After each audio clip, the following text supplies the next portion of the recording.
بسم اللہ الرحمن الرحیم۔ السلام علیکم دوستو، آج کی اس ویڈیو میں مفتی طارق مسعود صاحب قیامت کے بارے میں بتائیں گے کہ آج کے دور میں جو گناہ ہو رہے ہیں، جو ہم کر رہے ہیں، اس کے لیے قیامت کیوں ضروری ہے۔ کیونکہ سب سے بڑا مسئلہ ہی انسان کے ساتھ یہ ہے، ہم مذہب کو فالو کرتے ہیں ایز اے کلچر۔ اللہ کہتے ہیں نا ایز اے کلچر نہیں، بلکہ آپ نے مذہب کو فالو کرنا ہے اس لیے کہ مذہب پہ چلنا میری نجات کے لیے ضروری ہے، اس کے بغیر پکڑا جاؤں گا میں۔ تو اللہ نے اس کی کچھ دلائل دی۔ ام حسب الذین اجترحوا السیئات ان نجعلهم کالذین آمنوا وعملوا الصالحات۔ اللہ فرماتے ہیں اگر قیامت نہیں ہے اور تم مر کے ختم ہو جاتے ہو، میں دوبارہ پیدا نہیں کروں گا، اس کا مطلب یہ ہوا کہ جو اجترحوا السیئات گناہ کر رہے ہیں، کما رہے ہیں باقاعدہ ارادے کر کر کے۔ ایک ہوتا ہے گناہ انسان کا ارادہ نہیں ہوتا ہے، ایک ہوتا ہے بھائی میں غلط ہوں، بس اکھاڑ دے، کیا اکھاڑنا ہے، میں برا کر رہا ہوں۔ آپ سمجھائیں نا لوگوں کو بھائی یہ کام غلط ہے، چھوڑو یار میں کر رہا ہوں نا غلط، دیکھتے ہیں نمٹ لیں گے۔ تو اللہ کہتے ہیں ایسے جری لوگ وہ، اور جو اللہ پہ ایمان لائے اور اچھے اعمال کیے، تو کیا سمجھتے ہو کہ ہم دونوں کو ایک جیسا کر دیں گے؟ یعنی اگر آخرت کا حساب و کتاب نہیں ہے تو معاذ اللہ پھر اللہ سے بڑا ظالم دنیا میں کوئی نہیں ہے۔ اس کا مطلب سب کو مار کے مٹی کر کے ختم کر رہا ہے۔ ہٹلر نے کتنے انسانوں کو موت کی گھاٹ چڑھایا، گیس چیمبر میں بند کر کر کے سینکڑوں لوگوں کو ایک ساتھ مارتا تھا، جلدی ہوئی کڑھائیوں میں پھینک دیتا زندہ آدمی کو۔ اس کا انجام کیا ہوا؟ ایک گولی اس نے یہاں ماری، ختم۔ تو کیا یہ سزا مل گئی اس کو؟ وہ تو ویسے ہی مرنا تھا تھوڑے دنوں میں اس نے۔ یعنی خدا پہ کتنا بڑا الزام ہے، ہم مر کے مٹی ہو کے ختم ہو گئے، بس فنش، کہانی کیا ہو گئی، ختم۔ نا اللہ کہتے ہیں یہ کیسے گمان رکھتے ہو میرے بارے میں؟ سواء محیاہم ومماتہم، کہ جیسے تمہاری زندگی ایک جیسی ہے، موت بھی ایک جیسی ہوگی، ایسا نہیں ہو سکتا۔ زندگی تو ایک ہی جیسی ہے نا سب کی، آپ اچھا کرو برا کرو، ملتا کس کا ہے؟ نصیب کا۔ بعض دفعہ برے کو زیادہ مل رہا ہے، اچھے کو کم مل رہا ہے، ایماندار کو کم مل رہا ہے، بے ایمان کو زیادہ۔ لوگ کہتے ہیں لیکن عزت تو جاتی ہے نا بے ایمانی سے، پیسہ تو آ جاتا ہے۔ تو بھائی کس خوش فہمی میں ہو؟ بعض دفعہ ایماندار بے عزت ہو جاتا ہے اور بے ایمان دبا کے ترقی کرتا ہے، وہ ایمانداری پہ تقریریں کر رہا ہوتا ہے۔ ایسا ہوتا ہے کہ نہیں ہوتا؟ دیکھ رہے تو بے ایمان لوگ موٹیویشنل اسپیکر بنے ہوئے ہوتے ہیں اور ایمانداری کے فضائل سنا رہے ہوتے ہیں۔ بے حیا عورتیں حیا پہ مضمون لکھ رہی ہوتی ہیں۔ ماں باپ کو اولڈ ہاؤس میں جمع کرنے والے بوڑھوں کے حقوق پر قانون سازی کر رہے ہوتے ہیں۔ تہذیب جن کی زندگیوں سے ختم ہو گئی، وہ تہذیب کے ٹھیکے دار بنے ہوتے ہیں۔ لوگ کہتے ہیں تہذیب سیکھنی ہے تو کس سے سیکھو؟ ان سے۔ دنیا میرے بھائی انصاف کی جگہ نہیں ہے، یہاں جس کی لاٹھی اس کی بھینس۔ کیسے کیسے اچھے لوگوں پہ الزام لگ جاتے ہیں، وہ بدنام ہو جاتے ہیں، برے لوگ بری ہو جاتے ہیں۔ تو دنیا میں تو بعض دفعہ عزت ملتی ہے بے عزت لوگوں کو، اور عزت دار لوگ بے عزت ہو جاتے ہیں۔ تو اسی بات کو اللہ قرآن میں بیان کر رہا ہے کہ انسان تجھے ہو کیا گیا ہے؟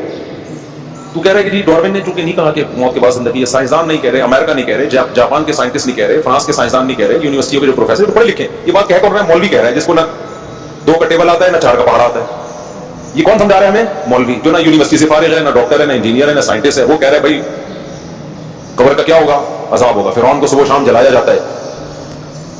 سائنس کہے گی تو مانیں گے ہم، سائنس کہے گی تو مانیں گے۔ تو اللہ بتا رہا ہے کہ جس چیز کو تم نے سائنس سمجھا ہوا ہے نا، وہ حرف آخر نہیں ہے۔ تو یہاں اللہ نے بتایا ام حسب الذین اجترحوا السیئات ان نجعلهم کالذین آمنوا وعملوا الصالحات، جو اچھے لوگ ہیں ہم بروں کو ان جیسا کر دیں گے، ایسا نہیں ہوگا۔ ساء ما یحکمون، ساء کا لفظ عربی میں تعجب کے اظہار کے لیے ہوتا ہے۔ جب آپ کو کسی بات پہ تعجب ہو تو یا تو وہ اچھی بات ہوگی یا وہ بری بات ہوگی۔ اچھی بات پہ انگلش میں کہتے ہیں ویل ڈن، اردو میں کہتے ہیں ہٹو بچو۔ بری بات پہ کیا کہتے ہیں؟ تعجب کا صیغہ نا، تعجب کے لیے مجھے بڑا تعجب ہو رہا ہے یار، کتنا گندا کام کیا اس نے، یار اس سے یہ توقع نہیں تھی۔ تو اللہ تعالیٰ بھی چونکہ ہم سے ہمارے مینٹل لیول کے حساب سے بات کرتے ہیں ہمیں سمجھانے کے لیے، تو اللہ نے قرآن میں اپنے لیے تعجب کے صیغے استعمال کیے۔ سا نعمہ کا معنی ہوتا ہے واہ کیا خوب، جیسے قرآن میں ایک جگہ اللہ نے فرمایا نعم المولا، جو لوگ اللہ کو دوست بناتے ہیں کیا بہترین دوست ہے اللہ۔ تم نے اللہ کو دوست، فرینڈ شپ کس سے کر لی؟ فرینڈ شپ کی ریکویسٹ بھیجی کس کے پاس؟ اللہ کے پاس، اور وہ ایکسیپٹ ہو گئی۔ سمجھتے ہو؟ تو اللہ فرماتے ہیں کیا بہترین دوست بنا لیا بھائی تم نے، خود اللہ اپنی تعریف کر رہا ہے کیا بہترین دوست بنا لیا۔ جو ساری کائنات کو بنانے والا ہے اس سے کیا کر لی تم نے؟ دوستی۔ اور سمجھ لو اللہ سے دوستی دعاؤں کے ذریعے ہوتی ہے۔ سمجھتا ہے کہ نہیں سمجھتا؟ جب انسان دعا میں اللہ سے بات کرتا ہے نا، اس سے جتنا اللہ کا قرب نصیب ہوتا ہے اس کے علاوہ کسی اور چیز سے نہیں ہوتا۔ کنیکشن دعا کے ذریعے بحال ہوتا ہے، پھر اس کنیکشن کے بحال ہونے کے بعد کچھ کام اس کنیکشن کو برقرار رکھنے کے لیے کیے جاتے ہیں۔ اس میں نماز ہے، تلاوت ہے، صدقات و خیرات ہے، قربانی ہے، پیسہ نکال کے انسان خرچ کرے اور یہ دکھائے کہ اللہ میں تیری دوستی میں مخلص ہوں۔ ایسا نہیں ہوں کہ زبان سے دوستی کے دعوے کروں اور تیرے لیے کوئی قربانی دینے کے لیے تیار نہ ہوں. آج دنیا میں سب سے زیادہ عزیز چیز انسان کو مال ہے، حتیٰ کہ صحت سے بھی زیادہ عزیز کیا ہے؟ پیسہ. اس لیے میرے بھائی جب تک یہ روکڑا اللہ کے لیے خرچ نہیں کرو گے نا، اللہ آپ کی محبت اور ایمان پہ یقین نہیں کرے گا. اس لیے صحابہ نے سب سے زیادہ فوکس پیسے کو کیا ہوتا، پیسہ خرچ کرو. سمجھتے ہو کہ نہیں سمجھتے؟ تو اللہ نے فرمایا ایسا کیسے ہو سکتا ہے؟ ساء ما یحکمون. اگر تم یہ سمجھتے ہو کہ آخرت نہیں ہے تو اس کا مطلب ہم اچھے بروں کو مار کے برابر کر دیتے ہیں، ہم انصاف نہیں کرتے. ساء یہ تعجب، کتنا برا ہے وہ فیصلہ یحکمون جو تم میرے بارے میں کر رہے ہو. مجھے کہہ رہے ہو کہ بس ایسے ہی بنا دی اس نے، یہ نہیں ہو سکتا.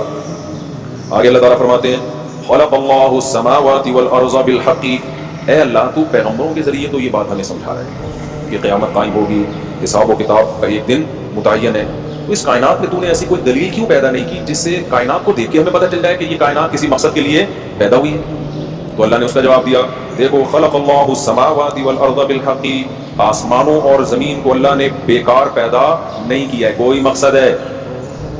اگر ہم موت کے بعد زندگی نہ مانے اس کا مطلب یہ بس ایسے ہی چل رہا ہے، ایک دن آئے گا سب کیا ہو جائے گا ختم. تو کیا نتیجہ، رزلٹ کیا ہوا اس میں؟ کوئی رزلٹ نکلا؟ کچھ بھی نہیں، بس ختم. اللہ نے بنایا تھا ختم تھا. تو اللہ کہتے تم ایسا بیکار کام نہیں کرتے، جو خالق ہے وہ ایسے ہی بیکار کام کیوں کر دے گا؟ وَلِتُجْزَىٰ كُلُّ نَفْسٍ بِمَا كَسَبَتْ. اللہ کہتے ہیں ہم نے اس لیے بنایا ہے تاکہ یہاں ہر شخص کو اس کے کیے کا بدلہ دیا جائے. تو یہ کائنات تو بنائی گئی ہے کسی مقصد کے لیے.